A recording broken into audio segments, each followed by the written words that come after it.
मैं मुख्यमंत्री दुनिया में इम्पैक्ट न्यूज़ ने राज Nongthombam Manung Hutna Hariba 360-degree analysis of news and events ता मैं बुतराम नोकचरी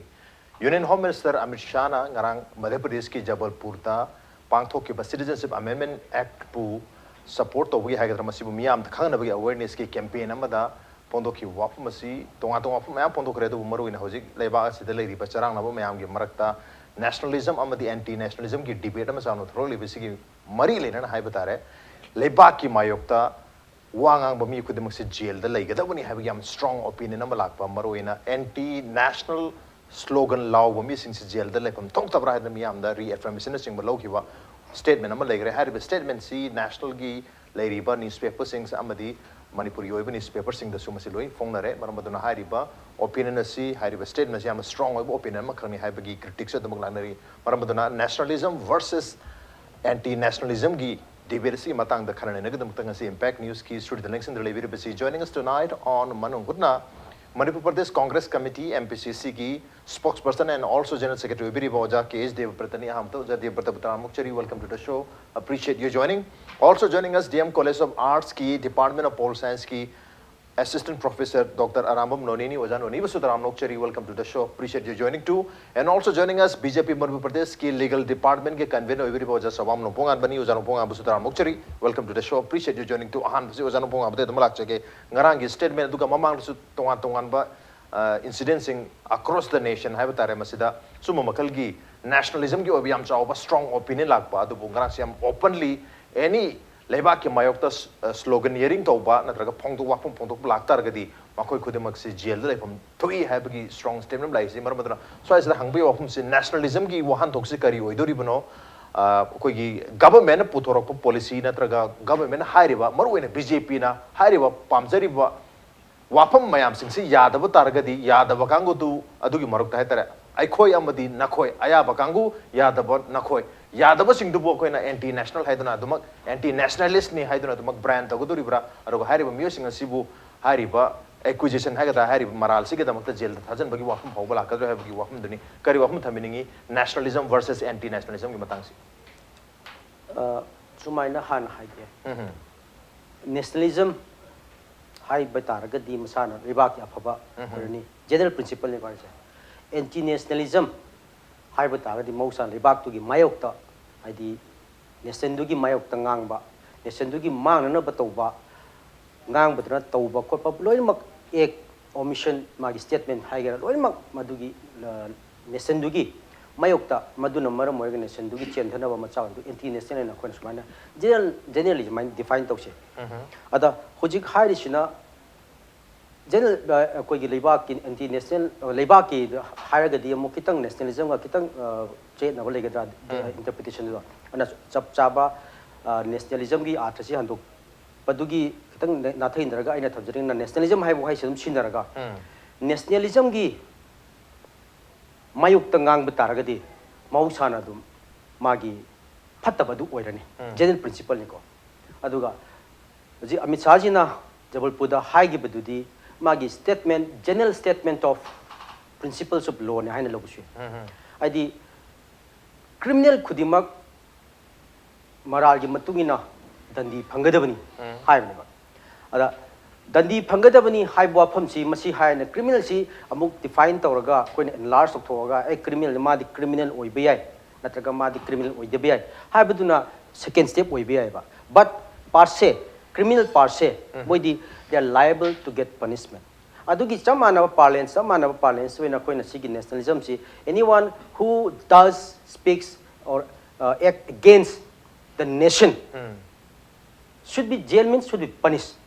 adugi wakhalo ne hojiki koina luxury interpretation jami chajina haijina adu madubak lale haibadi aidi madu aigi motadi madu yam chathina chumba statement manam di madu statement of law ne ba a general statement of law ni general statement law se da interpretation ji nationalism ha ga di ekta sloganing tawbu su ma nationalism ni chingadra adu di nationalism ki definition ni makha da lakpa yai ba adu slogan taw matam da sloganing taw matam da se Pakistan jindabad kudam ni ko Hindustan murdabad sidi yamna lebak sigi masida abatement taw nationalism da man makhut mangna ek oina nationalism gi mayok ka tok di hargasu nationalism gi mayok ti ek toribo kangbu chung ebet tobni han lobu chu ya ba ana suma haina sloganing toba suma haina chaiba thangba jati gi khoi nation bu chaiba thangba to khudi maksidi obviously they are liable to be punished adugi principle dugi makhada adugi wakhalon dugi makhada Amit Shah ji na suma haina Jabalpur da Madhya Pradesh da khoi ka gi support ngang gi bani haina di man tham jagi okay mathang chei ojade patadla chagi kari wahum thamini ngarang gi statement se kari wakhalon dei oidino kaino da nationalism gi India da leiba mepum khode makte khoi any khoi religion obi caste creed obi aduga state obi ma khoi khode makta sense of nationalism se loina mak leibak se gi da makta loi feel to bunga tani adu basai sida nationalism gi wakhalon leitaba missing adudi khoi jail da hadi punishment phangadabni habagi wafam amma nauno puthorabnina miyam da masene hena disturb o hengane lowi bra kari wakhalon dagi sumba makal gi statement se already khoi लेबा के दमद खाली मियाम सिदा अमुक है ना reiterate तौरागा हाइदी jail the लेगदम नि punish फंगदम नि हाइबी वाफम नसे मुफों दो एक्चुअली दे जिते हन एनकर थंबिबा वाखल द याम लेरे दे हाइदे माना हाइदु बुदे लो से लो म लेबा के मायो त थबक तब सिंग द दंदी पिनि हाइबदे लेबा प्रजा सिंग सिना प्रजा हेक ओइबा अपुंग भाबा मियोय मितौ तंबा मी मयक ओइ पुन मितगी लोन खंगबा वा ngатने aduga kanodi sina akogi dialogue party ni koina haije mana garang rhetoric hai tare political rhetoric oina adum mayam da kihan ba khangan ba adaga section ba haibugum ba ama tawri se moram da hai gadi isam jamba matam da hai magadi chumna academic oina dum launa rang adong ada hujiki sarpal ba sarkar ge mayok da maybe CAA NRC aduga national population register same gani haibna chingma ma ma lak pusina langtak na ba ma lehaliba political climate sida amuk dhamka tongna haibani praja gi wakhanda tangdu leita da ba sauning ba amuk ena sauning ba adum statement ama oibasi adui context na hoji pukapir ba adaga leba ke mayok ta wangang ba mi si lon hana dil tawle man like sedition article 124A aduga kana sa khoi ge treason hai ta leba ke mayok ta thabak tawba mi haibatai adudi treason dudi law yami mage IPC ke chapter 6 and 7 aduga foreigners foreign recruitment I foreign country mana ekoi leba ke praja sing recruit tawda thing ba thami ba mage condition thami ba aduna chingba aduga kane NSA hana dum mayam zum leina adum law makhal mayam ma akoi ge anti kanogumba say official secrecy act criminal law amendment 1938 aduga 61 unlawful activities act 1967 siguma mayam china loida punduna leigrba amne ba do reiterate to ba mo khanna ngarangi stage da lebak praja da lebak ke mayok ta leba haibra hujik hai hangbiru question se aduga paliba sarkar gi mayok ta leiba mi sim punamak lebak ta gi against the leibine na logudori bra debate adwai du ne hariba da khoina sum kanjaba da hoi samjam na dum haibagi ori ke su kaide adu intent praja singbu ki hannaba Pakatan BJP government is mayok ta lak tana bagi maram de hojek NRC haire aduga national population register haire CA haire ayam ba state singna koi tawroi ban Karnataka gi Yudurappa gi BJP state bo haigala ine ba adu masigi more than 56% of the population are the state sing je BJP na yam na mage flagship program ni khale ba law amendment na tawri mayok ta legislation pisina mayam da general trade mo igene na ina de maina thamje koi party na khanjab da ko masi praja sing henjalanu ede haiban sing ba se Manipur so as for example sede sanda tawri ba koi kano ge CPI ge leader ori ba Sri Sotin Kumar ko ma jo sede sanda charge tawri ne oda sede sanda charge to bujti amaram da hair ga madu leithok leithing ge trial gi matam du loi phawdi mo ge sarkar gi hak khara lei adu political statement ai je pi jeng de politician khodi magna leader khodi magna aina si haibada repressive government amna igon kari tawkene se hana loine khanga ga tawunga tani jail changba khotba haibadu di leba ki namuk da tawri bani na kaisu madu da akiba tujung ba na jaga nungai to pong ne de khodi thajadi madu part of the magi job ni katho bani hairiba adugum ba area da Sri Sotin Kumar na haibadu de sarkar na action lobudu lowri action du gi judgment di praja na hang tawjaga da bani hairiba adugum ba mayam leba ki punna lai ba hojik JNU gi case da ka hena khut thabugum ba ada khut tharibo kangbu mabuna action di lo draga soibo kangbu do dan hena repressive position bugum ba aduga jamia milya gi tawgriba insecurity say example no mu discuss tawgre 20% or 22% of the population or Muslim bhawba karim tan hoigu noigi wasu tar noigi interest u yengaroi haibagi wakanda majority absolute majority phangena sarkar amana semning bo law se moina pass toning bo law se parliament da pass tor pa targadi makhoi gi de moi protest to mun dru pailiti protest to da nahagi group khara I sagat group khara thoni de to do khara thok pujdi prithvi gi protest mun mo ki cycle lum ne hariba ado sarkar na masi sarkar gi mayok ta laiba ki mayok ta thabak tawbne na moina interpretation tawga tawbu di India di rule of law ni na law commission 43rd amendment na su ge law commission na su dum hai kare ko aduga supreme court na su yes action du gi kaino se intent se mun ne ga madu laiba ki mayok ta thabak tawrage haidana treason hai sidana treason ge block tana laiba mi sung atopa foreign country ki natrag international singa punchana raga leba ki mayok to thabak tawro ko ariga di ma hariba treason du men da pan bi ai adu sedition gi origa na sedition the government amana fail ore puda frustrated oidra supreme court hairi ni ko na han jo mu hai gare protest of the thing ba ro na adu with intent to damage the government government against the incite to land violence to no injan ba natraga di madu yahan ga da bani moi mayok action lo ba yaro idom supreme court ge protection de li jagre ba adubu sarkar haisana di law enforcement agency moge kanonina police na raga mai makha da lebnina ngha ke repressive measure dum laweba I think madu gi image ma taba mali madu tawkani haina for one to bune haina praja ayam bane de ma interpret to have tai okay bangjo na makha ta na benga ki mayokta wa ka hena akan ba ngang tanabu gi damakta mangjo na haita miam da koi announcement haita public announcement PSC public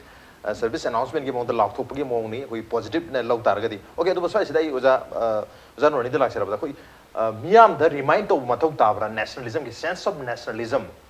nang anti national or do buni national or ga do buni nationalist or ga do buni anti nationalist or have gi wakal on se koi da time to time remind to mathok ta na kan bi bra adu ngarang gi statement su da maina reminder na logodra otherwise hoji habi ki ba makha ta na any lainga na tor pathabak sing da pakal thabak sing da akan ba wangang da nu bi da makta akoi tare akoi thamba wafam amne lo wi ga dra mai thambi hoi wahang ase da dum pakum phanam di yaw kre ado ikoina yengba ya bji hojek home minister na hairak pasi akoi gi CA gi protest tori basi justify to da ba aduga CA se akoi kem to songni ai oi da ba dung ba lo mani hai basi campaign am chatharak pasi makha pon hai ki bani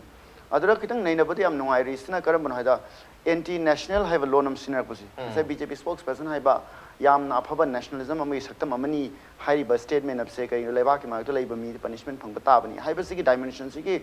maike se lerega su hojik lai bo pham ji adu erga di nationalism se maike ni thong leibrai hai bi ai khoda moina BJP na puthoi ba nationalism akhlama aduga BJP nataba singna ngasi nationalism akhlama puthoi hai basi ki binary ma ani thopa maike am leire hai sim hai bi ai adu erga di nakoina tawriba mawng adu aikoina hairiba nationalism mawng hi chande hai ba aduguba implicit of understanding ama yauraga hairakpra tawbada bo hairiba statement ase Bhopal ako Jabalpur da haikiba se Sunday numit ki phong ba khabar sing da su khara yawi Sunday numit amna haiki bani hofum ase ado masida yauri basi kari no haidi CA gi protest tori basi thingna ba amasung JNU da mahana reference ma pi gi tukre tukre geng na ma lei makhoi gi thodo ase akoi India se thugai pamba gi thodo ma yawi hai asom nakandana kan ha kumar aidana JNU president vice student president or mahakna akoi de tukre party duni ke doge haibano haibe challenge amso same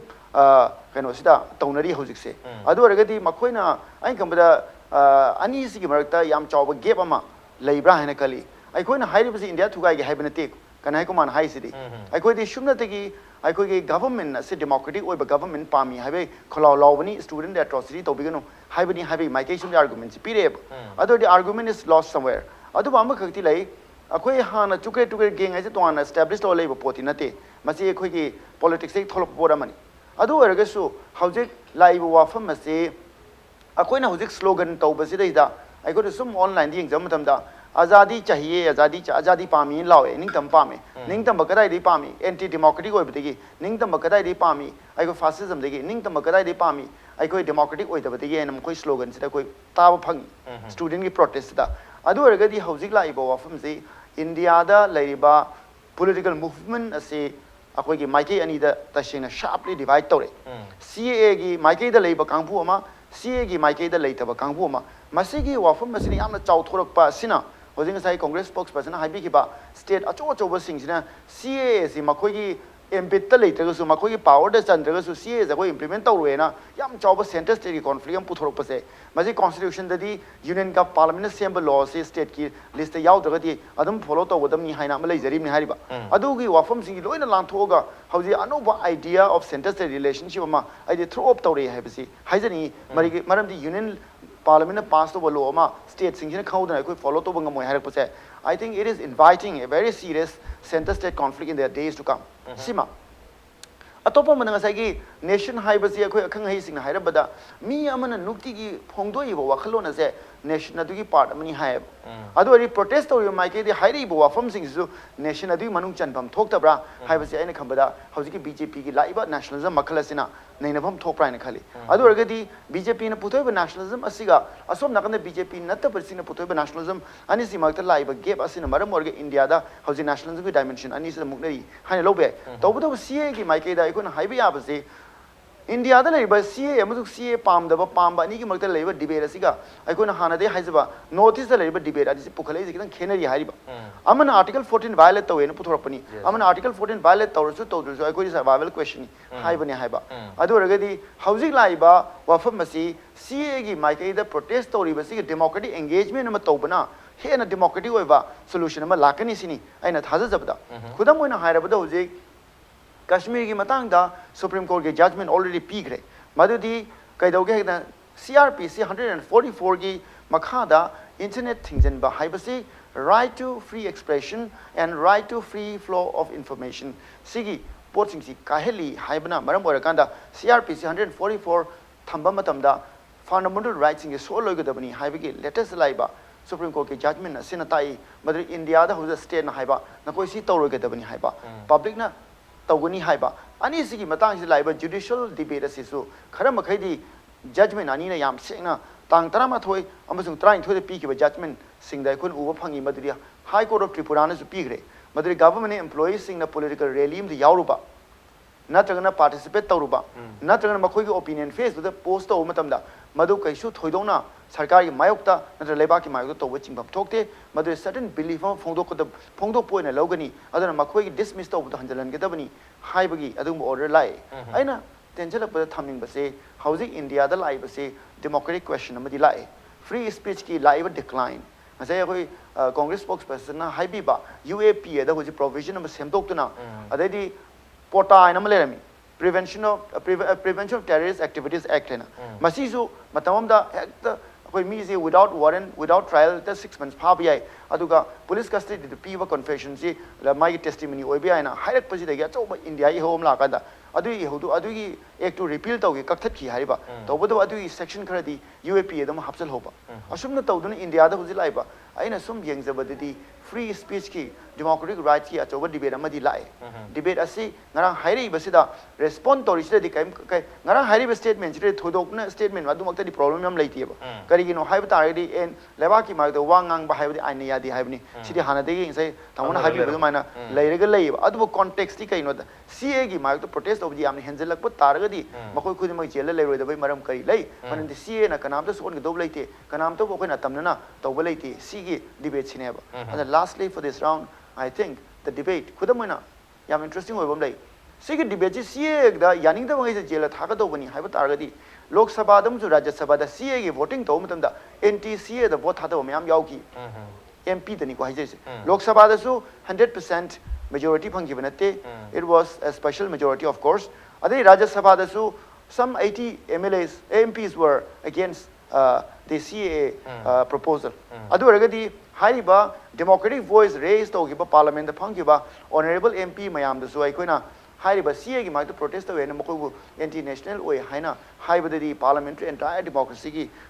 masak to to an ba maike am lakada ba laibani na aina khanbada statement masamak sidi sengna masai Delhi JNU ki tukre gang ki context pi ge mali tobodo larger context sum pakthora ga di CA ki rally da high ki bani na maji CA ki protest to dawang ise adugumba maike amada hauji arrest detention mayam la ka da khudamoina hauji tamana high gi na hauji ki CPI ki leader L Stotin Kumar Pharis ju hauji section number 147 IPC 149 riot tawi communal kai harmony kai kahele kholali maron rioting tawi haiba ki charge ni adu luri badi mi amada koina criminal charge pan bai ya da khara lei unless kanaw mo opinion ama ina se phama ga phongdok pasina hekta horen ngala ga mi ma khanar ta mi hanar patara ga of course I'm liable for that statement adugumba massive of impact ama pi da patara ga di madu sumna te my belief ama opinion na phongdok pachingi haibagi hanai judgment khar su lei logi my case so do mine lei bani na I think live debate se right to freedom of expression and democratic rights kini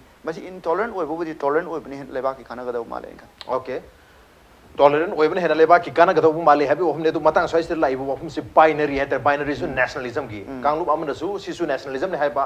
atu ga kanglup amana mu sisu nationalism haiba madun lengak pai ri ba BJP na rule lead to ba lengak hai ri ba nationalism ama adu ga atopa non BJP hai tare ko student body bo ron ga political parties mo ma khoi na feel to ri ba nationalism jiga nationalism ani sigi binary nationalism ani sigi khai tare ani ji mungna ba oina yam chong to le adu amana amapu entry national oi bani an amuk su blame to na tu ni adu bo swai sida win to du sida lenga pai badun na machinery leba administration pai ra baduna makoi na khali ba wakalon duna nationalism gi wakalon ga close oi bani haina chalak pana maram oiraga masai leba ke damuk tane thokse ri ba duga lenga na hari wakalon di deviate to bo mayam sibuna anti national ta ba gi wakum dulak to male aduna sigi binary ne ni uibra kamai yeng binary concept itself I think is foreign to nationalism or for that matter any other concepts also binary democracy ama lebak chada nationalism bi concept si ani khatna te ani khato oi manga oi tara oi but magi tongan ba magi parameter ama de dum lebam thoeba parameter sigi manung si da ani wakal ani lebe manga lebe ta akoina basic akoina yeng du si nationalism si concept si in ba matam da lebak si nation hu chi nation building si chakot tabra aduga lebak si bu chingdabra basic objective hai ta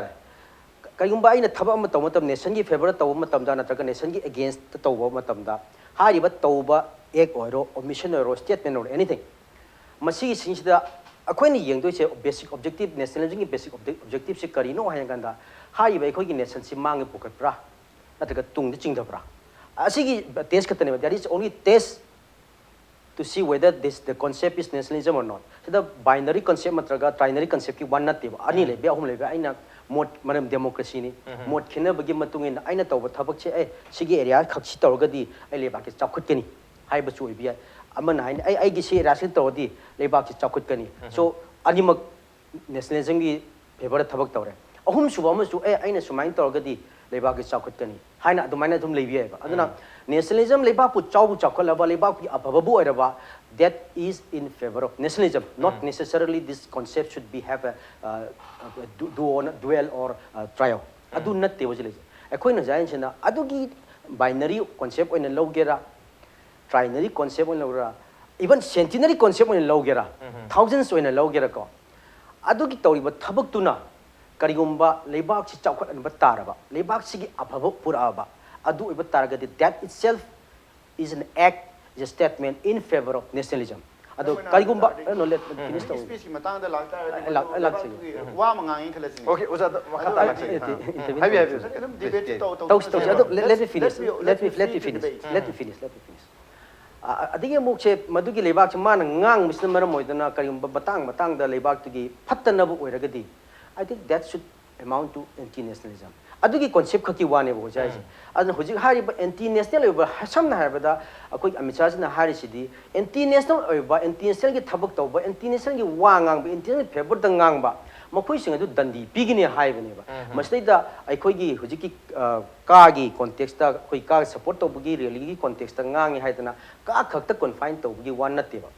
every perspective of nationalism is favored but every perspective of anti-nationalism is not favored. General statement man piri che.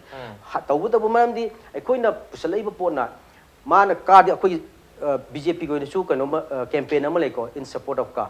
man di so makanda anti ka gi pona mala bani na. Ana koi na support masi apabani ha si campaign ne ba amana phata bani ha bani amana apabani ha bani. Kasu kai di koi na apabu ha bani mo phatti ha basi kasu kai di because there is your democratic right. Adu accept tawi ba but adu hain madugi anti-ka gi campaign si mai pang na gidamakta machine le mana ngangi ba sagi ba khudimak se masi se khudamoina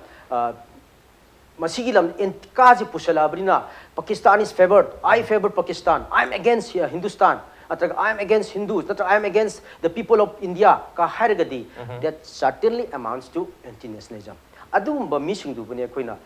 kano harise jail the pinin haise mai ni punish tawni haise aduga munna yamna koina national gi legal regime ngasi gi leriba India gi legal regime hai targa di masi jo koina masi rhetoric ni natraga masi boi koi gi warning ni natraga kano ni kihan mani hai lobu targa di punishment ki concept man punish tawni natraga jail itself is one form of punishment jo koi hojikti am open year jail ka yam lere ko ada basic koina masi di yengba ya base akoi gi India gi level legal regime sida punishment concept se कोई मरी थोना sir Young बया है आहा मदे कोई ना माई punishment ये objective मतलब मागी कॉन्सेप्ट से कोई ना मरी थोना अमना कोई ना कंगे सी रिफॉर्मेटिव कॉन्सेप्ट है हम लरे कनो पनिशमेंट सिदा डिटरेंट प्रिवेंटिव रिट्रिब्यूटिव हाइबा पुनमक सी लोइनमक पनिशमेंट अमा पीबा मा सी कॉन्सेप्ट से लोइ लाकदनेबा हाइबेगी अथदी से खुदम मोइना से चई जुबिनाइल अमना पाकिस्तान जिंदाबाद हिंदुस्तान मुर्दाबाद अन लाउरम मेबा अदुगी मतंग दा माजे जेल मीन्स कोइना मान पनिश जेल थाजंगन हाइ छि अंगांगी दे जेल दा तसिनाइ दे कोइगी अहलमन अहन्न लेबा एडल की जेल सिदम याद माइ दमु तोंगानबा रिफॉर्मेटिव होम म्याम लेग्रे होम लेरे अदिगी अदु बाय थाज मतम से मा अमरम ददी मदु अंगांग दुगी ओइना दि मदु जेल हाइ लौबा याइबा तौबुदबु द आइडिया इज अंगांग छि हाइबा जगह जे थाजन मतन माजि माइ वाखन जे ए नंगना खलिबा वाखन से लाले नंगना मसि नंगना ngangi si nang khangdana ngangbo itaraga su nang lale masi thabakti lale aduna nangna masida lei matamda nangi wakhan apopo leba ke na apopo khalu haibagi madu reform tawna mane ba that itself is a reformative perspective of a punishment okay adu handa ki batang sida di CAA gi matang do oibi ai article 370 gi matang do oibi ai so ai batang sida Pakistan gi opinion ga kogi India da leriba koi BJP na taba atai mayam ji gi opinion ga manai haiduna India da leriba atopa BJP non BJP party mayam natraga mioi mayam sibu Pakistan ki phongdoi bo statement mayam du mane haidana India da le mayam si moisu Pakistani ni noisu Pakistani anti-national habagi wafum Pakistan ga ngang bu mane haibane ba nei Pakistani dia hai gi deba nei Pakistani sei khudam moina unofficial mi khadi shawbadi gi noi Pakistan ngang mane Pakistan chalo haidam be ba but BJP side ki official intra government ki side ki official noi Pakistani na declaration am mat tawdi adu opinion manarabani na anti-national haidori bra aduna inga side haijari se moi opinion manabam thokte aduna inga side punishment reformation hai se jail tawni haiba se jail concept ne general statement ne ba ana noi managanu noi nang lebak sida leiragadi ne lebak sigi damte favor da ngango akoi imung manung khana budi kichu kai de ba but kanago lebak ama mapana chalaga maga mana haiba du chamana na sing tawraga ngangadi madu phatti haibani ba haise aduna aikoi lebak manung da ngangna si chaina si खन्नसी democracy we are a democratic country ख्वाइदगी चावबा पृथ्वी की ख्वाइदगी चावबा democracy हारिनेबा असुक चावबा डेमोक्रेसी बु कागी एंटी का कैंपेन तौरिनी हाइदना एंटी कनो एंटी एब्रोगेशन 370 एब्रोगेशन कैंपेन तौरिनी हाइदना लेबाक सिगी काइननबो ngangaadi I think that he should be considered as being anti-national and accordingly whatever the law permits according to that he should be liable to be punished okay adu leibak kai bagi natraga nationalism ki wakhalon anti nationalism ki wakhalon ngangi natraga ngangde lei natraga leide natraga act to habagi ultimately decision to the lengak pai ribasing na loroka dawni na adu aduda loroka du decision do na so enga sai ju binary hai se odana hai pluralistic of idea do dum leidoni opinion makal makal le lein wrong concept ne ba binary hai du se binary se we and you ki binary hai ta you is the tongan makal oram bai but we is the same adune sagi legal regime gi aina kitang pan gi adu aina kan tawmane सरकार पायरी हाइदना हेता तौबंग हमनी हाइबसिमदी is a wrong concept of no तौबंग हमनी तब लेंगा की वाखलोन हाइब तारे लेंगा न खाली वाखलोन सिगा चाना द्रगदी लेते अखोइ दि लेते चाना द्रगदी हां अखोइ लेते भाई अखोइ दि सब अखोइ दि अखोइ इंडिया के ऑलरेडी सही हेक इंडिपेंडेंस मतम दि इवन ममांग दि मतंग माना मयाम कोइ एडप्टेशन लॉस तौग लौरी दना को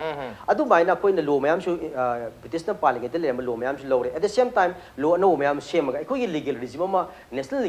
लीगल रिजिम डेवलप तौरिबा हाइबा लीगल regime ची एकोइना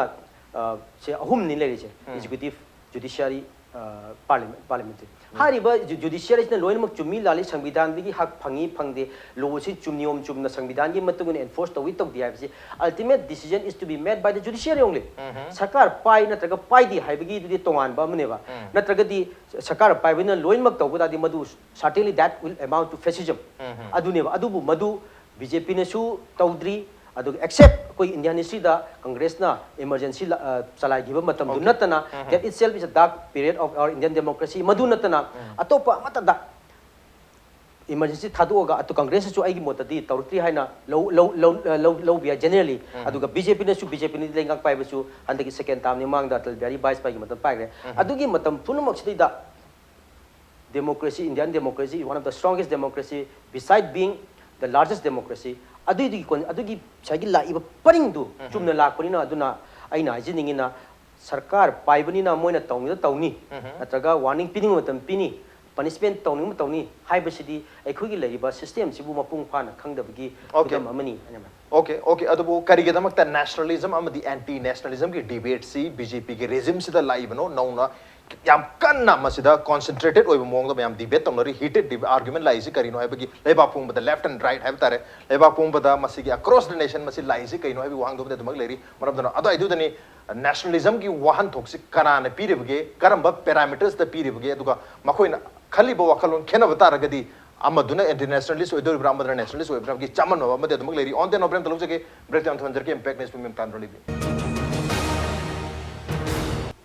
Welcome back to the Manung 360-degree analysis of news and events with me Raj Nongthombam. Manung Hutna si khana jarmi basi Madhya Pradesh ki Jabalpur da ngarang Union Home Minister Amit Shah na CA gi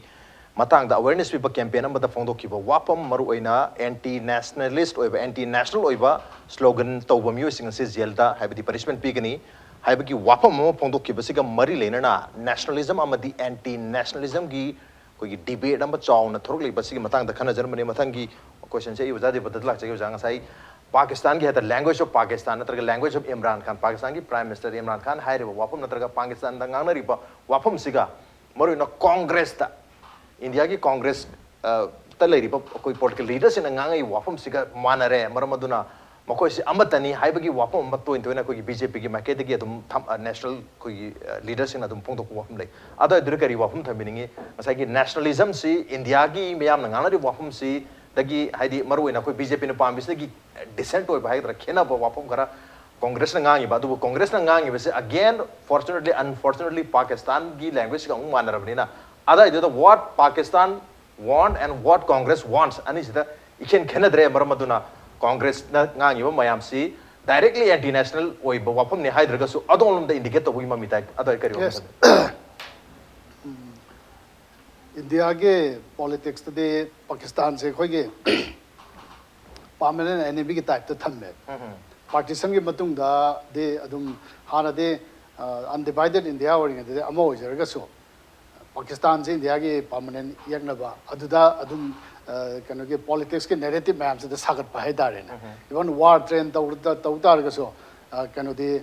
Pakistan से ना यक नबा ना वो Hindi film दा कोई के यंगनबा वार film नम तारसु पाकिस्तान दे एक बेस तोबा नत्रगा हाइदोक्तना पाकिस्तान मानबा फ्लैग नुंग सिजनरगा अदुम तोबा दिस नेशनल नैरेटिव ने पाकिस्तान से कोई कमन नते मजे परमानेंट एनिमी ताउन फोकस तोरगा लेबा पोडम ने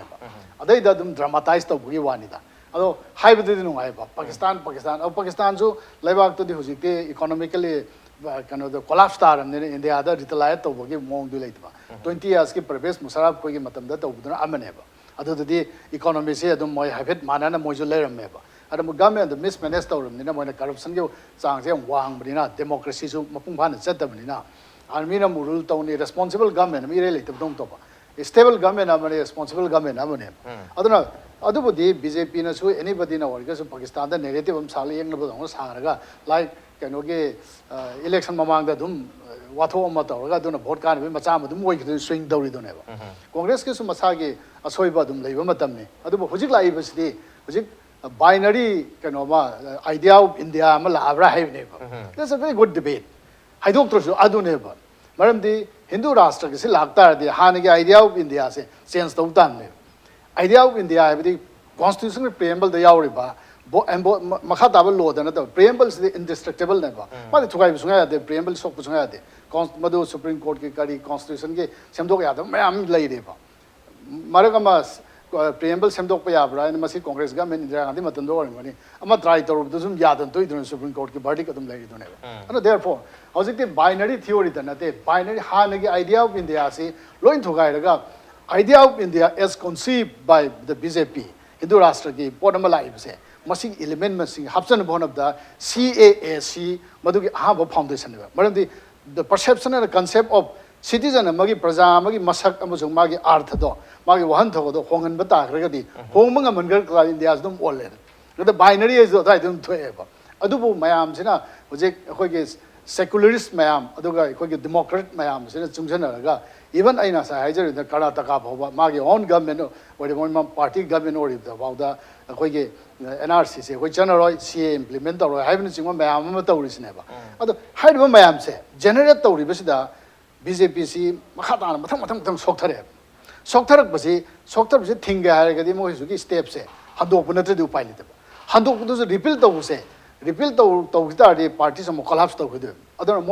moi se offensive oi tab ne basi hen sanction litigation da tab ne adu haidi akhoi BJP ge leiba maru leader Amit Shah amsung Narendra Modi ge mamani ge approach ya offensive oi ba sanction litigation oi da oi ba adugi part amani sai ai sum tajar BJP spokesperson asu phajana thamme do haidi central BJP na khali wakhan jijo akhoi grassroots yauri hai sima oi thambi gi ba wan thong mayam do haibi gi ba mayam do na phajana hai khre ba like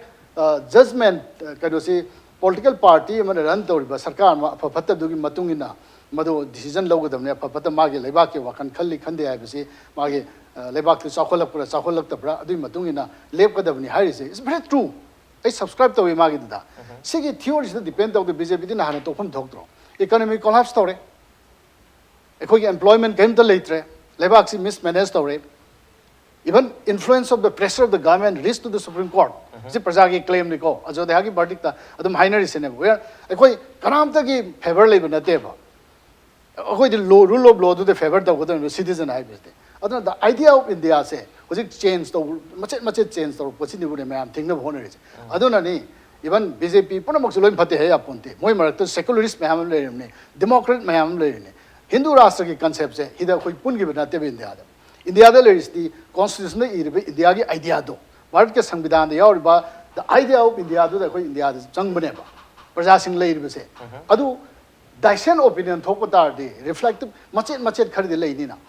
kinetic or pana man akhoi ki pon move to ba horok ba kan da di move si to kan da machet ti kai ga ni na adu buni protest hai se Supreme Court na hand ki judgment the protest thing be aroi and then intent of the protest hai leba ki mayok ta leiba sarkar du ki mayok violence inside to no ba to dri makhai di protest ti han ga da ni hairam ne ba adu gi aduna dilute to ri ba sarkar gi image ma dilute to ri do madu amuk semjan na na muktai di statement ji pi khim ne khale bai ngasai da summary oina da haije ba ne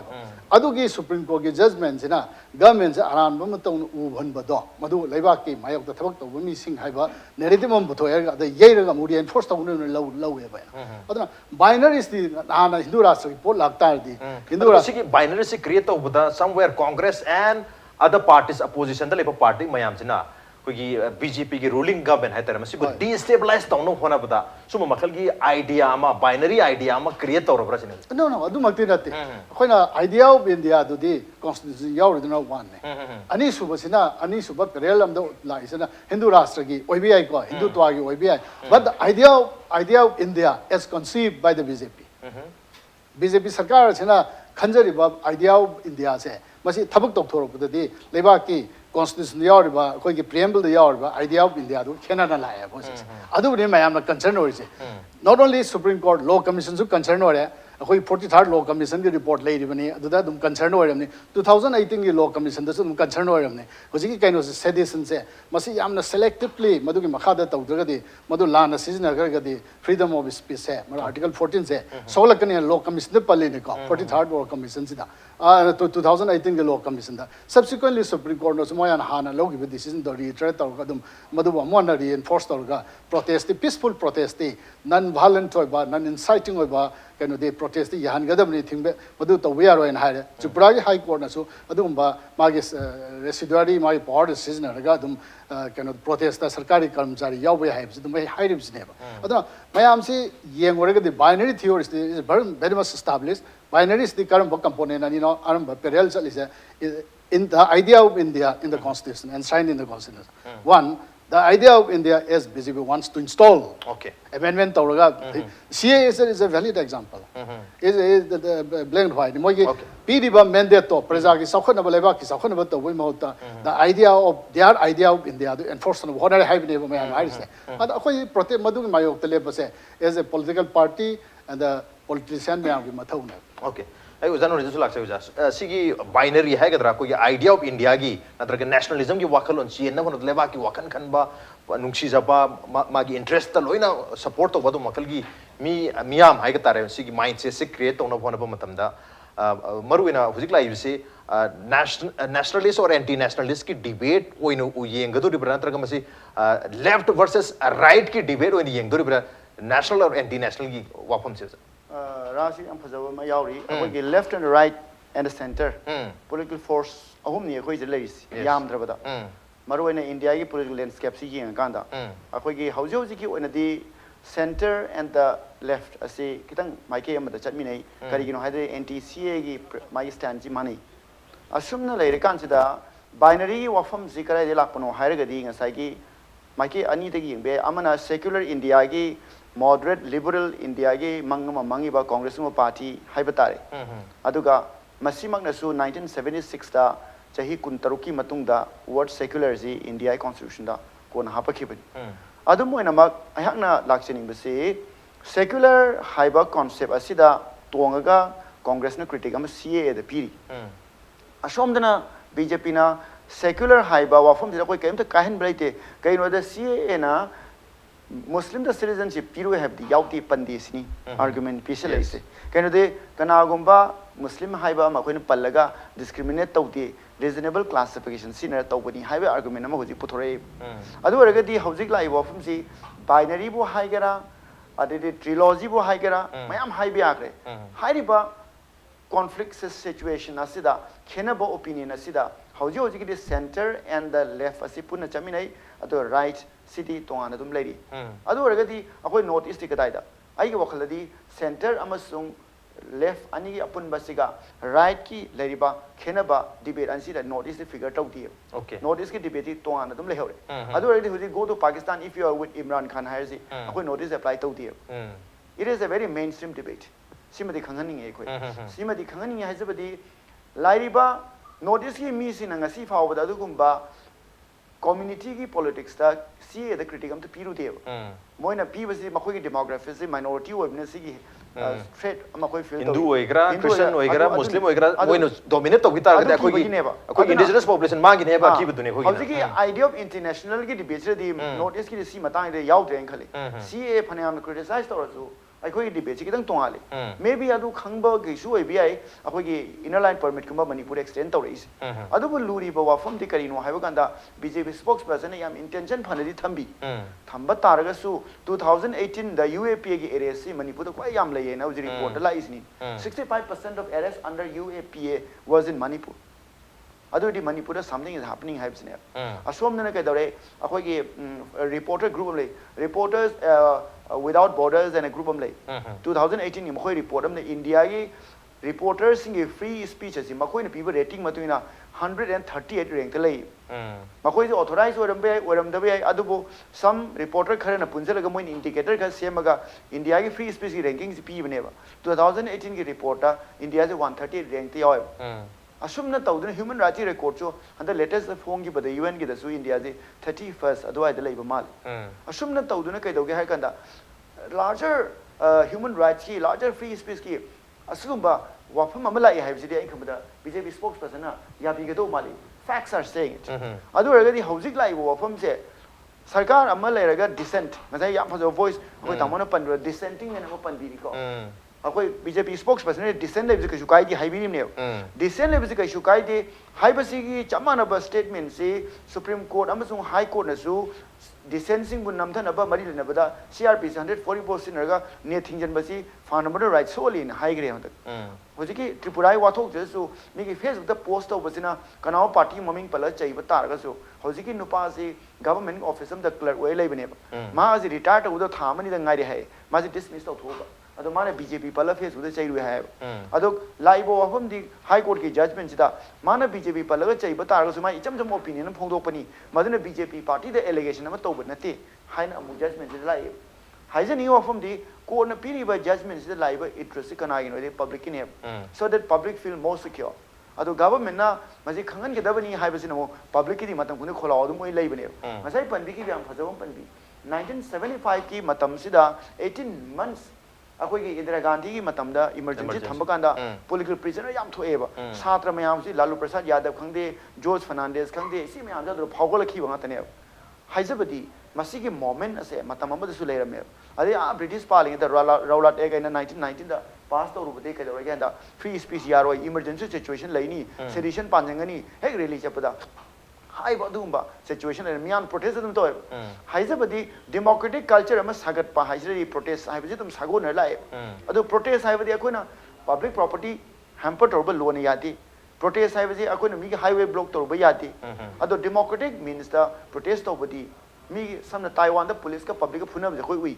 अदो casualties dead casualty है सीबे casualties almost nil ने they fought with the police on the street with bare hands almost ako airport ka chang ko phuna hui ko adu mai gi restaurant du yeng dam ikai khum ne yo khoi kaino re citizen gi democratic right to zui adu ga moi protest to thang pai la ga to police ga thilam bagi di thodun ko su u jati haiba haibadi democratic oina dum khara mukna bai mong dre chat chi bange hygienic badi democratic society ma sustain to badi arai badi nati ba kari no da anti colonial movement to kan da khoi na sau gi ba ngata ne democratic rights mangal le same debate sing asi ekuna India na 70 years ning tama matungda aikoi kari ngangani ngangoi gi habi debating asi leire tawada bu ngang bu khudi maksu sarkari mak ta ngang bani international oi haiba taraga di article 19 da mi amana wa ngangza biyai masai belief phongdok chabiyai haibisi leita bo samana doine otherly mu secular gi dimension da yengana India gi oi di secular gi debate ni CAS adu aina sum when naina ba yabasi 1955 the same give citizenship law sida citizenship law ase India na 1947 the ning khata me constitution iba 1949 ge 26 November de loe adu ga chana bana 26 December January 1950 da hoye adu gi matung chahi manga da ne ba citizenship law se mai se adu mamang citizenship regulation ka ma le law affects law laiti ba haibadi partition the kai gi ba me am da mu halakani haibse sigi dimension amadi Indian National Congress na adum leramne masing arang ye akhoi ge home minister na piba statement da mi ani hum quote to Gandhi quote to Nehru quote to Ambedkar quote to aina lakchani wa from the somewhere down the line soft corner towards disintegrated people during 1947 was always present in the in the citizenship rule in the philosophy of citizenship adu aragadi housing se Congress na adu ma lom di sem gi de tawadabu BJP na haisina moina khalam da khoi thoi bang thopani ha laibo wafam di laibo resistance se Congress na natra BJP na karam haina si solve tawni haiba democratic mechanism am laibra protest of khudima phani haiba sine the solution oido natamina I think there has to be a dialogue koina moina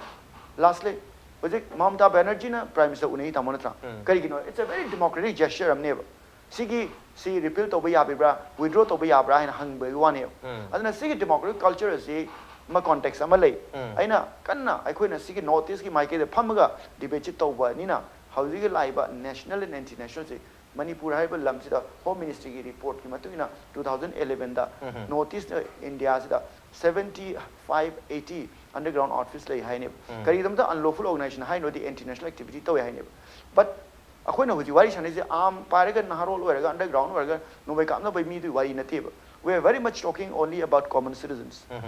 do they have a long term dissenting right will the government be ready to respect this dissenting right and unless they do not really cause any serious communal or problem to on the taragadi mani constitution di yai hairi adu agadi hauji tawada debate se naina gada basi khudamoina article 19 da yauri ko mi amana lari iba part paper da iba my opinion phongdo pase freedom of speech manuina loi challe adu already akoi lawyer ni phambi su BJP gi ai khamba adu ki dimension dei ne ba akoi na sai gi statement ni naina okay dissenting opinion le tarag dekho democracy ki actual magi kehtar flavor hai batare magi adu mang bagi wafum la kadau ni na da right to dissent se kyam kya karai ko pi ge durge have question duni ko ye nationalism and anti nationalism ge wafum se puslak tar ge right to dissent ki right sima tam tam na mang dharak pagi adu ga madu lehendana gi mami dai even manipur da se na phongdo ki basi december ki tarik 3 thoi da tarik 3 ma thoi da koi ilp declare tor matung da tarik 3 thoi da koi madu harau bu phongdo ko na pangthok ki wafum da koi party function da have tare CM na phondok se manipur da su dictate to mi se lenga ta dictate to mi se lelum ji gaina adu wafum puthorok pani na so ase da koi right to dissent ki keno se suppress to no gi mechanism of kan create to na hona su mali kari wafum thamini closing note ran thamiro adigi diversity haini they are the beauty of democracy sigi dissension ataga diversity se laitaga democracy laite democracy will be dead totally adudi loina yani akhoi su yai madum me akhoi na hojik tawri tawbudabu this should be subject to limitation dissension adu lona su yaw poni koi gi freedom of speech and expression si kam kan da restrict to ya ge if it is against sovereignty ko man ma condition khra di piriba integrity of India, security of state, friendly relationship with foreign states, public order, morality, contempt of court, defamation, incitement to an offense. High conditions sing gi oiragadi high conditions sing the freedom of speech and expression si limit restrict to ya have hojik madumagi ground to ne khoina law na ya pot to mangni khoina sai di haijari se offense some insight to re tawnabugi damakte se khudam moina get of India da azad Kashmir kaina tawba sai howbudabudi azadi what kind of azadi haina khoina azadi di adugi putobudi perspective budi koi freedom again azadi against say fascism against draconianism mayam high ultimately it culminates to one thing azad Kashmir kaina mathang lai ana akoina hajening na sumain azad Kashmir kaina phong to bagi haksem koi de pigadra sine akoina hai madu pibam thokte madu anti national ni aduga hariba lone yaw pone ba hariba madu gi azad Kashmir haina lawo poto madu incitement to an offense incitement adi koi gi kano da against sovereignty integrity loina makti gi madu against ne aduna mokoi sing do koina tam pibi wani karam tam anti national na ada mokoi sing jo anti national eba hariba lona su ya da ba aduga mi sing do mokoi do punishment to thoeba yet hariba sing do ko punishment jail thad ko tawte ko but the fact is and the present state of law is that hariba adumba anti national oiba mi sing di law gi dandi phamam thoi sineba aduna condition khara lona su yaba koi gi legal regime masana su yaba aduga yadana su laiba congress ki matam degi ladana su laiba aduga honorable supreme court na su aduga high court kana su masigi jaga sing da freedom of speech restrict to bi ya haidana laiba po sing ji haiba ino ji panjakri ba jaga sing ne adu hai panjakri ba jaga sing su ne ba koi na masigi kan maung da tawra ga di koi ne anti masigi restrict to ba yaba jaga sing sigi Manung chana tawk matam di madu anti national ni na haija aduga anti national oiba targadi masana dum hariba restrict loan restrict to ya posting du lagadi masana maji punishment phone thoeba adu kaidu bagi masi democratic society amada kaidu bagi masigi hariba restriction thamino haibagi wakol ondene hoji laisina every country loinama mi khudem ki freedom se loinama jati khudem pa mi every individual pa me adu concept of license fear la ineba a license fear ne haidana hekta samaj tuma maram de koi we are all social being samaj ama leiba matam da kadai phobada mi gi hak tu restrict to ya ge social contract theory am da hai social contract theory gi matam koi ni halobu tar ga di the moment he is born he is contracted to be a member of society where certain of his or her rights is curtailed hai ne social contract theory da social contract se akoina pamra na withdraw to busi hai ba busi social contract that's how democracy works kan Robinson Crusoe ma kan mapan da lega matanda kan togi adu su lai chumi Robinson Crusoe matanda shipwreck to dana leigre kasu kai de मागे समाज से लेलिंग दगदी चट के दबना ची मागे समाज से लेलिंग दगदी माना मन ले जा के सुकाई देबा माना पुरा ले जरा के सुकाई देबा but the fact is ꯑꯩꯈꯣꯏꯅ ꯍꯦꯛ ꯁꯃꯥꯖꯁꯤꯗ ꯃꯦꯝꯕꯔ ꯁꯣꯁꯤꯌꯦꯜ ꯃꯦꯝꯕꯔ ꯑꯃ ꯂꯩꯕ ꯍꯥꯏꯕꯁꯦ ꯁꯃꯥꯖꯁꯤꯒꯤ ꯆꯠꯅꯕꯤ ꯈꯔꯁꯨ for the purpose of the existence of a society ꯂꯩꯒꯗꯕꯅꯦꯕ set up rules to follow ꯇꯧꯕ ꯇꯥꯔꯦ ꯑꯗꯨꯒꯤ ꯁꯦꯠ ꯑꯞ ꯔꯨꯜꯁꯇꯨꯅꯦꯕ ꯑꯩꯈꯣꯏꯅ ꯑꯣꯅꯔꯦꯕꯜ ꯁꯨꯄ꯭ꯔꯤꯝ ꯀꯣꯔꯠꯅꯁꯨ ꯌꯥꯕ ꯑꯩꯈꯣꯏꯒꯤ ꯍꯥꯟꯅꯗꯒꯤꯁꯨ ꯂꯤꯒꯦꯜ ꯔꯤꯖꯤꯝꯁꯤꯒꯤ ꯃꯅꯨꯡꯗ ꯌꯥꯗꯅ ꯂꯥꯛꯏꯕ ꯄꯣꯠꯁꯤꯡꯁꯤꯡꯗꯨꯅꯦꯕ ꯑꯗꯨꯅ ꯍꯥꯏꯔꯤꯕ ꯌꯥꯗꯅ ꯂꯥꯛꯏꯕ ꯑꯣꯅꯔꯦꯕꯜ ꯁꯨꯄ꯭ꯔꯤꯝ ꯀꯣꯔꯠꯅꯁꯨ ꯌꯥꯔꯕ ꯑꯩꯈꯣꯏꯒꯤ ꯂꯤꯒꯦꯜ ꯔꯤꯖꯤꯝ ꯃꯁꯥꯅꯁꯨ ꯁꯤꯃ ꯇꯧꯒꯗꯕꯅꯤ ꯍꯥꯏꯗꯅ ꯍꯦꯛ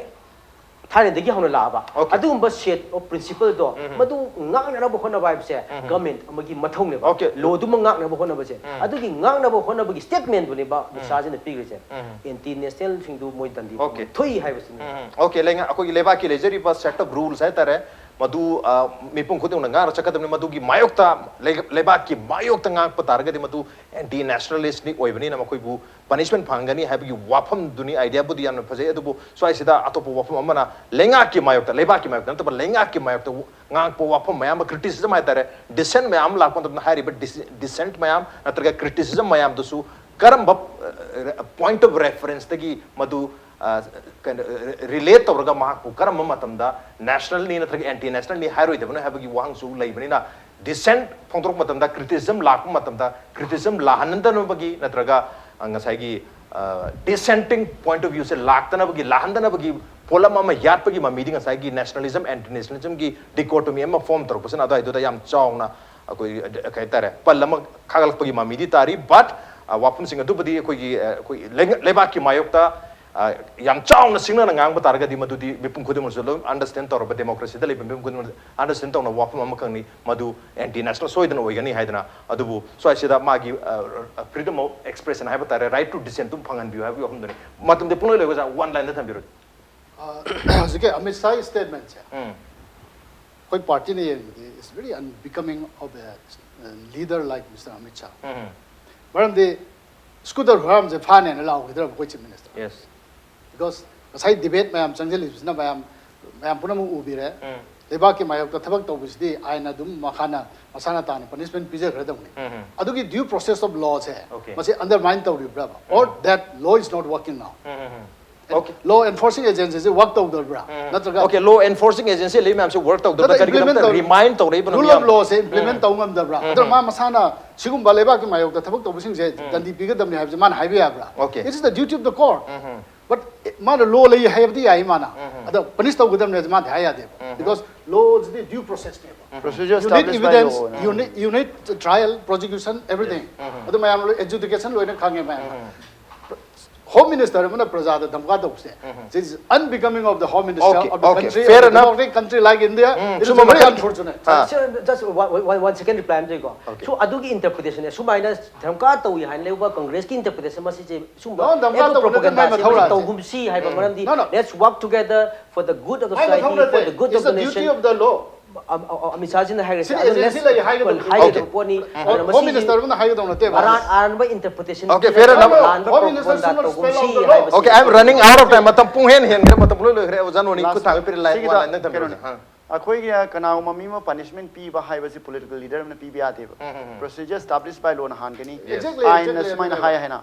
आइन से ना मुख समय हाय वैसे ट्रायल तो रोकान था मुख सुमुख रिव्यू से कोड अबाउट तो भी है कहीं ना ड्यू प्रोसेस ऑफ लॉ है ना इंटेंशन प्रेजेंट तो गी ब्रा ओके सुमो मखल की स्टेट में लाग पसना एनवायरनमेंट ऑफ फियर मियाम तक की हन बगी एनवायरनमेंट में क्रिएट तो ब्रा है भी ओपन दे ले ऑन दे नो ngasi नो मन होन की थरम से मता सोल्यूशन जरगे ngasi थरम से तो ओजा नोंपोंगान बा ओजा नोनी अमदी ओजा देवव्रत लेंबर तो थरम से बथवा पी खिबा अमदी मपुंग हार भी दमकता ओजा हम पम खना था से पनुचरी appreciate you joining masana ngasi manu honge tharum ngasi edition se kram to bi ko khan bir pi agani koi mail id impactvnews@gmail.com natraga koi Facebook page www.facebook.com/impactvmanipur da join to biraga comment am de feedback tha bir pi agani well ladies and gentlemen thank you so much for joining us from the other side of the screen until next time this is Raj Nongthombam signing off kurumjari